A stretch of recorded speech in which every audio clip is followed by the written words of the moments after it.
Good evening हमारे प्यारे अभ्यर्थियों। आप सभी लोगों के लिए हाई स्कूल कक्षा 10 का जो इंग्लिश का पेपर है, जिसमें प्रोज और पोएट्री से जो क्वेश्चन आपको आते हैं लिखने के लिए, वह हम अपने यूट्यूब चैनल इंडिया अकेडमी 0.2 के माध्यम से आप लोगों को प्रोवाइड कर रहे हैं। जैसा कि आप बोर्ड पर देख रहे हैं, एक पोएट्री है। पोएट्री का आप देख रहे हैं यहाँ पर एक स्टांजा है। कहा गया है कि read the stanza given below and answer the question. इस स्टांजा को पढ़िए, दिए गए स्टांजा को पढ़िए और इसके अनुसार जो है आपके जो क्वेश्चन है, 5 क्वेश्चन है, इनको क्या करना है, आंसर देना है। ठीक इसी तरह से आपके बोर्ड परीक्षाओं में देगा। ठीक है दोस्तों, तो चलिए चलते इसको देखते हैं। एक यहाँ पर स्टांजा दिया गया है जिसमें एक कवि है और कवि की जो मनोदशा है वो चेंज हो जाती है। अब कैसे चेंज हो जाती है, यही इस पार्ट में दिया हुआ है। जैसे कहा है, the way A crow Shuk down on me the dust of snow from a hemlock tree. Hemlock tree means जो धतूरा का पौधा होता है उसको हेमलॉक ट्री कहा जाता है। हेमलॉक ट्री पेड़ पर एक कौवा बैठा था और जैसे ही कौवे ने बैठा, सुक डाउन ऑन मी, जैसे ही वो हिलाया, यानी कि हेमलॉक ट्री पर जैसे ही कौवे ने बैठा, उस पर जैसे ही बर्फ पड़ा था, बर्फ के कण पड़े थे और पोएट जो है वहीं पर स्टैंडिंग था, खड़ा था, उस पोएट के ऊपर क्या होता है, बर्फ का टुकड़ा गिर जाता है। और किससे गिरता है, हेमलॉक ट्री से। फिर से समझ लीजिए, हेमलॉक ट्री जैसे ही कौवा बैठा उस पर, तो उसके जो बर्फ के टुकड़े हैं उस कवि के ऊपर गिर जाते हैं और जैसे ही गिरते हैं कवि की मनोदशा जो है वो चेंज हो जाती है, उसका मूड जो है चेंज हो जाता है।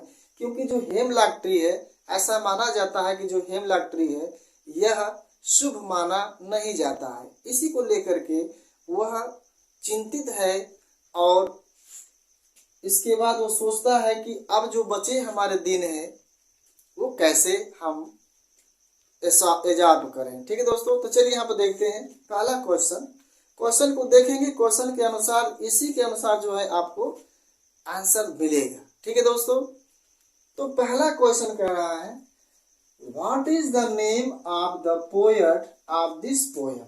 ध्यान दीजिएगा, what is the name of poet of this poem means इस पोएम का, इस कविता का लेखक कौन है, या इस कविता के लेखक का क्या नाम है। तो अब इसका आंसर जब हम देंगे तो ध्यान दीजिए, इसी में से आपको आंसर मिलेगा। आंसर बनाने की विधि आप जानिए। देखिए, एक तो होता है कि डायरेक्ट यहाँ पर हम उसका नाम लिख दें, ये भी क्वेश्चन आपका सही होगा, और एक होगा कि इसी में से हम इसको क्वेश्चन से आंसर बना दें। तो क्या पूछा है, जो पूछा रहता है उसी को हम पहले बनाएंगे। यहाँ पर दिया है नेम ऑफ द पोएट, तो जब लिख लेंगे आप the name of the poet of this poem. अब ये सिंपल प्रेजेंट इज एमआर में है तो लगा देंगे इज। अब इसका जो राइटर है आपका, इसका राइटर है रॉबर्ट फ्रॉस्ट। ये हो गया आपका क्वेश्चन। तो जब पेपर में जब आप किसको क्वेश्चन करेंगे तो करना क्या है, आपको पेपर में थोड़ा आप हट के करिए।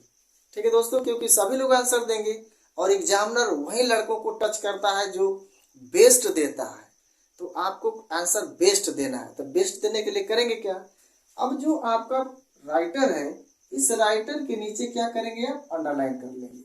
तो इससे ये होता है कि एग्जामिनर का फोकस मेन तथ्य पर जाता है। यदि हमने बताया कि इसको आप न लिखें, केवल इतना ही लिख दे रॉबर्ट फ्रॉस्ट, ये भी क्वेश्चन आपका क्या है, सही है, लेकिन हमने क्वेश्चन से ही आंसर बना दिया, the name of the poet of this poem is Robert Frost. पहला आंसर हो गया। दूसरा आंसर क्या है, what does the hemlock tree signify, मतलब व्हाट डज द हेमलॉक जो ट्री है इसका प्रतीक क्या है। यहाँ पे इसका प्रतीक क्या है, तो ये देखिए, ये कौन सा टेंस है, प्रेजेंट टेंस टेंस है। अब इसी से बना दीजिए, इसको सब्जेक्ट मान लीजिए, इसका हो जाएगा द हेमलॉक ट्री। अब हो जाएगा ये वर्ब है सिग्निफाई, अब फिर से लिख देता हूं, सिग्निफाई। आज जब इसको करेंगे तो इसमें क्या लगा देंगे, IES, क्योंकि प्रेजेंट इंडिटेंस में सिंगुलर नंबर के साथ इसका प्रयोग होता है, SAES का प्रयोग होता है। तो इसमें हो जाएगा सिग्निफाइज, प्रतीक करता है, इंगित करता है। क्या इंगित करता है, इसका हो जाएगा फियर एंड डेथ। यानी जो हेमलॉक का ट्री है वह किसका सिग्निफाई करता है, प्रतीक करता है, फियर एंड डेथ का, यानी भय और मृत्यु का यहाँ पर सिग्निफाई करता है। ठीक है दोस्तों, नेक्स्ट सांझा देखते हैं। Next question, where did the crow sit, मतलब कौवा कहाँ बैठा था। अब इसी में से आप देख लीजिए, कौवा कहाँ बैठा था, तो कौवा कहाँ बैठा था, कौवा जब बैठा किस पर बैठा, हेमलॉक ट्री पर बैठा। तो यहाँ पर क्या करेंगे, आप उसी को लिख देंगे। यह चूंकि पास्ट इंडेफिनिट टेंस है तो यहाँ पर जो है सेकेंड फॉर्म लगा देंगे, इसको मान लेंगे सब्जेक्ट। इसका हो जाएगा द क्रो, सीट का सेकेंड फॉर्म हो जाएगा सेट। ठीक है, ऑन कहाँ बैठा था, हेमलॉक ट्री, हेमलॉक ट्री। ये हो गया आपका आंसर। देखिए क्वेश्चन से ही आंसर आपको बनाना होगा, और क्वेश्चन से आंसर बनाने की विधियां जो है आपको बता रहे हैं उसको आप ध्यान दीजिए।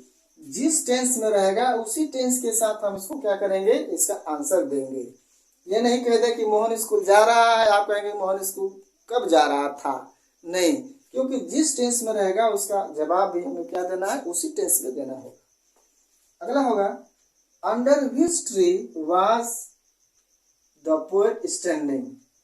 अब यहाँ पर देखिए, जब वह हेमलॉक ट्री के नीचे स्टैंडिंग था तो अभी तो कौवे ने गिराया, तो यहाँ पर आंसर क्या मिल गया, हेमलॉक। यानी कि under which tree was the poet standing, किस पेड़ के नीचे पोएट, यहाँ पर लिख देंगे। यहाँ पर क्या सब्जेक्ट है, देखो पास्ट कंटीन्यूअस टेंस है, बस यहाँ से इसको सब्जेक्ट बना लीजिए। The poet,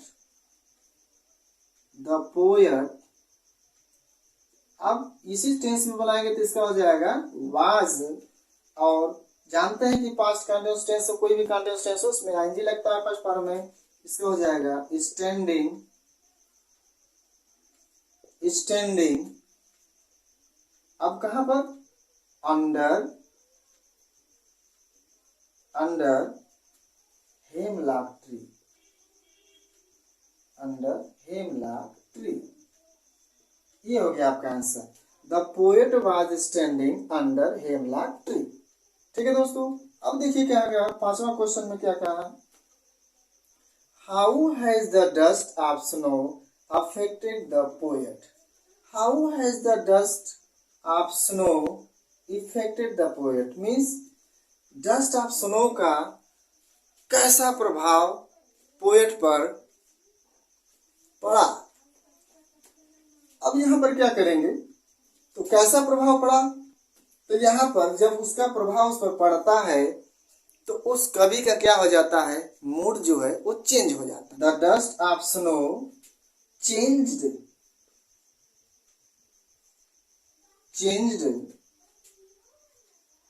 poets mood. यानी क्या कर दिया, how has the dust of snow affected the poet, यानी कि कैसा प्रभाव पड़ा है कवि पर इसका। तो ये हो गया, the dust of snow changed poets mood.